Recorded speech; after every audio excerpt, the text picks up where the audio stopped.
नमस्कार, मैं doctor Mukesh Kumar Sharma, associate professor in zoology, सम्राट पृथ्वीराज चौहान गवर्नमेंट कॉलेज अजमेर। पिछली क्लास में हमने जो सेल मेम्ब्रेन के जो डिफ्रेंशिएशन है उनके बारे में डिस्कस किया था। उनमें हमने invagination, microvilli, basement membrane and tight junctions के बारे में डिस्कस किया था। आज हम लोग एक अदर काइंड का मॉडिफिकेशन है डेस्मोसोम्स, उसके बारे में हम डिस्कस कर रहे हैं। तो सबसे पहली बात, डेस्मोसोम्स होते क्या हैं? तो desmosomes are abundantly found in tissues that have to withstand severe mechanical stress such as skin epithelia, bladder, cardiac muscles, the neck of uterus and vagina.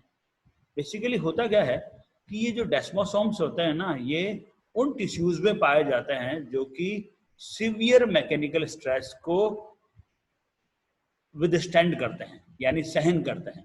जैसे कि स्किन एपिथेलियम है, ब्लैडर है, कार्डियक मसल्स है, the neck of uterus है and vagina है। इनमें ना जो ये डेस्मोसोम्स पाए जाते हैं जो कि जो मैकेनिकल स्ट्रेस है उसको वो आसानी से सहन कर सकते हैं। Their presence in such tissues allows the tissues to function as a elastic sheets without the individual cells being torn one from another. तो उनमें क्या हो रहा है, बेसिकली इनके प्रेजेंस से क्या हो रहा है, ये टिश्यूज को एक इलास्टिक शीट्स की तरह कार्य करने के लिए रिस्पॉन्सिबल होते हैं बेसिकली। यानी क्या हो रहा है, जिन जिन टिश्यूज में ये पाई जाती है, जैसे आपको बताया कि स्किन एपिथेलिया है, ब्लैडर है, कार्डियक मसल्स है और नेक है किसकी, यूट्रस की, एंड वेजाइना में है ना जो ये टिश्यू, ये क्या करते हैं डेस्मोसोम्स, उनको इलास्टिसिटी प्रोवाइड करते हैं। These desmosomes are of following three types. ये तीन प्रकार के होते हैं: बेल डेस्मोसोम्स, स्पॉट डेस्मोसोम एंड हेमिडेस्मोसोम्स। है क्या? बेसिकली आप ये देखिए, ये टाइट जंक्शंस है, इनके ठीक नीचे बेल डेस्मोसोम्स है। ठीक है, यहाँ पे आप देखिए ये एक सेल है और ये दूसरी सेल है, उनके बीच को जोड़ने के लिए ये यहाँ पे बेल डेस्मोसोम्स है। देन फिर मिडिल में क्या है आपका, स्पॉट डेस्मोसोम्स है, और इसके बेस में क्या है आपका, हेमिडेस्मोसोम्स है। सो इस प्रकार से ये तीन प्रकार के डेस्मोसोम्स होते हैं। सो सबसे पहला बात, बेल डेस्मोसोम, जिसको हम लोग जोनुला एडेरेंस भी कहते हैं। So they are generally found at the interface between columnar cells just below the region of tight junction. So basically कहाँ पाए जाते हैं, ये कॉलमनर सेल्स में पाए जाते हैं, और कहाँ, ठीक टाइट जंक्शन के ठीक नीचे।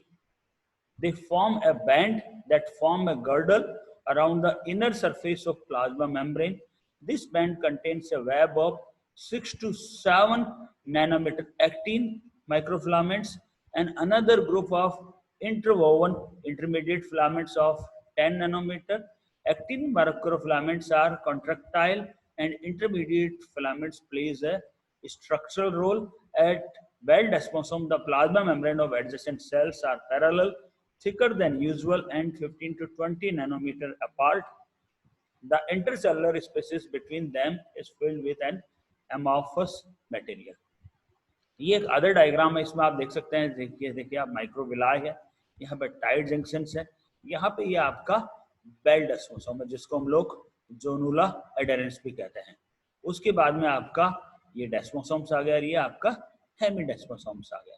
अब इसकी यदि हम स्ट्रक्चर देखें तो ये देखिए आप, बेसिकली क्या है, ये आपका एक डेस्मोसोम की स्ट्रक्चर है। यहाँ पे आपके एक्टिन फिलामेंट्स है, ठीक है, इसके बाहर में ये आपके इंटरमीडिएट फिलामेंट्स है। तो यहाँ पे क्या हो रहा है, ये एक सेल है और ये दूसरी सेल्स है। तो यदि हम इसके देखें तो क्या हो रहा है, बेसिकली ये दोनों सेल्स 15 से 20 नैनोमीटर दूर से सिचुएटेड है। ये जो इंटरमीडिएट फिलामेंट्स है उनकी साइज 10 नैनोमीटर्स की है, और जो एक्टिन माइक्रोफिलामेंट्स है यहाँ पे, ये क्या कर रहे हैं, बेसिकली ना जो इसको संकुचन के लिए रिस्पॉन्सिबल हो रहे हैं, और इनका जो साइज है वो 6 to 7 नैनोमीटर एक्टिन की ये बनी हुई होती है। तो ये इस प्रकार से इनकी स्ट्रक्चर होती है। बेल डेस्मोसोम्स में क्या है, तीन चीजें हैं, एक्टिन फिलामेंट्स है, इंटरमीडिएट फिलामेंट्स है, और साथ में आपके ये जो दोनों सेल्स की ये बाउंड्री है, ये देखिए आप, जिसके अंदर बीच में गैप क्या है, 15 से 20 नैनोमीटर का गैप है। और ये जो इंटरसेलुलर स्पेसीज है, जिसमें क्या हो रहा है, एक एमॉर्फस मटेरियल भरा हुआ इसमें होता है। और ये क्या है, कैथेड्रीन जो प्रोटीन्स होती है, या डेस्मोग्लीन्स एंड डेस्मोकॉलिन्स होते हैं, उसके द्वारा ये दोनों जो सेल्स हैं ये आपस में एक दूसरे से कनेक्टेड है, ये आपस में एक दूसरे से है ना, जो ये एक तरह से एक दूसरे से ये कम्युनिकेट यहाँ पे कर रही है। ये आपका अगेन वही स्ट्रक्चर है, डिफरेंट डिफरेंट प्रकार के सेलुलर जंक्शंस की। ये आप ये देखिए कि ये इंटरमीडिएट फिलामेंट्स है, ये डेस्मोसोम के स्ट्रक्चर है। ये आपकी कैथेड्रिन जो लिंकर प्रोटीन्स है, यहाँ पे ये दो जो प्लेक है दोनों क्या कर रही हैं, इन जो लिंकर प्रोटीन है जो कैथेड्रिन है उससे दोनों ये जुड़ी हुई है, या करें अपन दोनों कम्युनिकेटेड इनसे है। ये आपका इंटरसेलुलर स्पेसिस है जिसमें कि अमॉर्फस मटेरियल भरा हुआ है। और यहाँ पे आपके यहाँ पे एक्टिन माइक्रोफिलामेंट्स उसमें होते हैं। दूसरा प्रकार का जो डेस्मोसोम है जिसको हम कहते हैं स्पॉट डेस्मोसोम, इसका दूसरा नाम मैकुला एडहेरेंस भी होता है। So the spot desmosome act like rivets और support wells to hold epithelial cells together at points of contact. अब इसमें क्या हो रहा है, ये जो स्पॉट डेस्मोसोम है किसकी तरह काम कर रहे हैं, स्पोर्ट वेल्स की तरह काम कर रहे हैं। स्पोर्ट वेल्स क्या है, बेसिकली एक जैसे अपन दो लोहों को टुकड़ों को क्या करते हैं, अपन जोड़ने के लिए क्या करते हैं, वेल्डिंग करते हैं।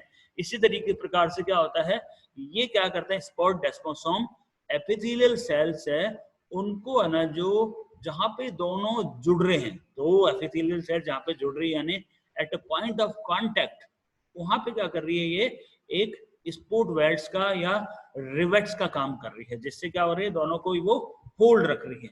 यहाँ पे आप देख सकते हैं बिल्कुल वही स्ट्रक्चर है। ये क्या कर रहे हैं, स्पॉट डेस्मोसोम क्या कर रहे हैं, ये जो सेल है और ये जो सेल है, इन दोनों को क्या कर रही हैं, पॉइंट ऑफ कांटेक्ट के ऊपर क्या कर रही है, दोनों को ये जोड़े रख रही है। ये अपन कहते हैं स्पोर्ट वेल्ड्स कर रही है, जैसे लोहे के दो टुकड़ों को जोड़ने के लिए वेल्डिंग की जरूरत पड़ती है। इसी प्रकार से जो स्पोर्ट डेस्मोसोम्स है वो क्या कर रहे हैं, दो सेल्स को जोड़े रख रहे हैं। They represent localized circular areas of contact about 0.5 micrometer in diameter, in which the plasma membranes of two adjacent cells are separated by a distance of 30 to 50 nanometre. अब यहाँ पे क्या हो रहा है, दोनों जो प्लाज्मा मेम्ब्रेन है वो एक दूसरे से 30 से 50 नैनोमीटर डिस्टेंसेस पे सेपरेटेड हो रही हैं यहाँ पे।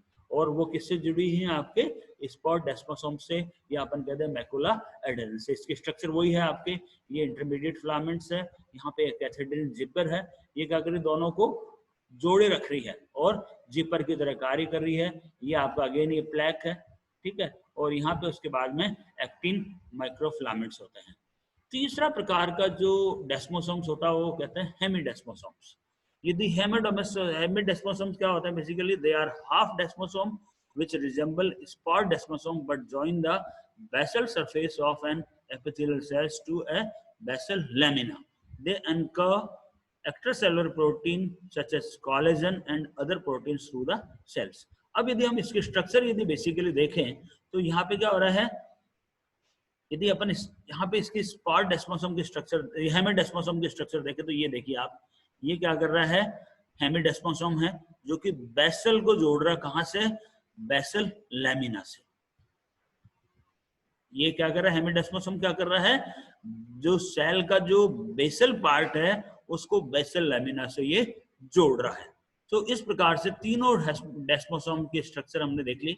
अब हम लेते हैं एक इंपॉर्टेंट सेलुलर मॉडिफिकेशन जिसको कहते हैं हम गैप जंक्शन, और उसका दूसरा नाम नेक्सस भी होता है। सो ये कहाँ पाए जाते हैं, ये हायर एनिमल्स में पाए जाते हैं। और ये क्या करते हैं, basically many cells of the tissues of higher animals are coupled together by interconnecting gap junction, nexus और communicating junctions। ये जो हायर एनिमल्स होते हैं उनमें क्या हो रहा है, जो टिश्यूज की जो सेल्स है वो किसके द्वारा जुड़ी हुई है, गैप जंक्शन, नेक्सस या कम्युनिकेटेड जंक्शन द्वारा यहाँ पे जुड़ी है। ये देखिए आप, एक सेल्स है और यहाँ पे ये दूसरी सेल्स है, और यहाँ पे ये जो जंक्शन है इनको कहते हैं अपन गैप जंक्शंस, इनके द्वारा ये सेल्स जुड़ी है। ये गैप जंक्शन बड़े इंपॉर्टेंट होते हैं और ये बड़ा इंपॉर्टेंट काम करते हैं। क्या करते हैं हम आगे देख रहे हैं। The presence of gap junction explains the ionic और electronic connection between adjacent cells. ये क्या है बेसिकली, आयनिक अथवा इलेक्ट्रॉनिक कनेक्शन है डिफरेंट सेल्स के बीच में, यानी दो जो एडजेसेंट सेल्स होती हैं उनके बीच में क्या कर रही है, इलेक्ट्रॉनिक कनेक्शन या अपन कहते हैं आयनिक कनेक्शन का काम कर रही है। इसका मतलब क्या है, there are some cells which are electrically coupled and have region of low resistance in the membrane through which there is a rather free flow of electric current carried by ions। अब ये जो electric junction है basically, ये electric connection है, इनके द्वारा हो क्या रहा है, इलेक्ट्रिकल करंट का फ्लो हो रहा है बेसिकली इनसे। यानी क्या हो रहे हैं, ये जो दोनों सेल्स है इनके बीच में इलेक्ट्रॉनिक कनेक्शंस कौन एस्टैब्लिश कर रहा है, गैप जंक्शन या नेक्सस कर रहे हैं basically. Such electrical coupling is found extensively in embryonic cells. In adult tissues, it is usually found in epithelia, cardiac cells and liver cells। अब ये जो इलेक्ट्रिक कपल है ये बेसिकली कहाँ पाई जाती है, एम्ब्रियोनिक सेल्स में ये पाई जाती है, और एडल्ट टिश्यूज में ये यूजुअली एपिथीलिया, कार्डियक सेल्स तथा लीवर सेल्स में ये पाई जाती है। और स्केलेटल मसल्स तथा मोस्टली न्यूरॉन्स में इनका अभाव होता है। ये क्या करती है, इलेक्ट्रिक कपलिंग इनमें एब्सेंट होती है, इस वजह से ये जो गैप जंक्शंस है इनका अभाव स्केलेटल मसल्स है मोस्ट न्यूरॉन्स में ये अनुपस्थित होती है, और ये क्या करती है, इलेक्ट्रिकल कपलिंग नहीं शो करती है। तो इस प्रकार से गैप जंक्शंस क्या कर रहे हैं, आपके लिए आपके सेल्स के बीच में इलेक्ट्रॉनिक कनेक्शंस को एस्टैब्लिश करते हैं। तो इस प्रकार से सारे जो सेलर के जो मॉडिफिकेशंस है वो हमने पढ़ लिए हैं, जिसमें हमने देखा कि ये आपके माइक्रोविलाई है, इन्वेजिनेशंस हैं, आपके डेस्मोसोम्स है, टाइट जंक्शंस हैं और गैप जंक्शंस हैं, इनको हमने पढ़ा है। सो हमने सेल मेम्ब्रेन आज कंप्लीट कर दी है। धन्यवाद। अगले जो क्लास है उनमें हम लोग सेलुलर ऑर्गेनेल्स के बारे में डिस्कस करेंगे। धन्यवाद। यदि आपको कोई प्रॉब्लम हो तो आप मेरे ईमेल पे कांटेक्ट कर सकते हैं।